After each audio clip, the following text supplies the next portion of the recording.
How's it going, everyone? In this video, we're going to be talking about how to frame a closet with a sloped ceiling. The very first step was figuring out how I would secure my bottom plates, which are these pieces. I'm using pressure-treated wood because anything that's in contact with concrete is going to have to deal with water over time. I have a 50-inch rough opening. My rough opening height for both of these closets is going to be 83 inches. In the ceiling, my joists are running this way, and to give my top plate something to grab onto, I basically use 2x4 blocking to span the joists going this way so that I was able to screw into the joist bays for my top plate.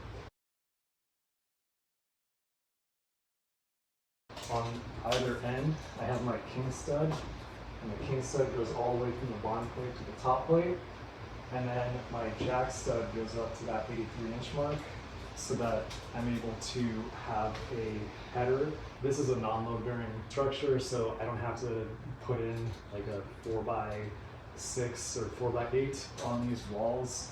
My studs miss where my king stud is going to go, so because of that, I have construction adhesive, and the reason why this is here is because I need to keep it pushed against the drywall for 24 hours. I didn't have to do it on this one because this one already out of the gate was pretty close to the wall. And the other wall that needs a frame is going to be right here. So very first thing is I'm going to be putting in a top plate here. I'm going to also have some studs that'll go up this wall. This electrical box I put in, this used to have an outlet right here, and that outlet is going away because once these are filled in with the closet doors, there's not going to be any use for it. I cut out the drywall, and then up here I made a hole, and I was able to grab the Romex that was in this wall, and so then I added this box so that it's only a straight shot from here out to the new outlet boxes on either side of the wall,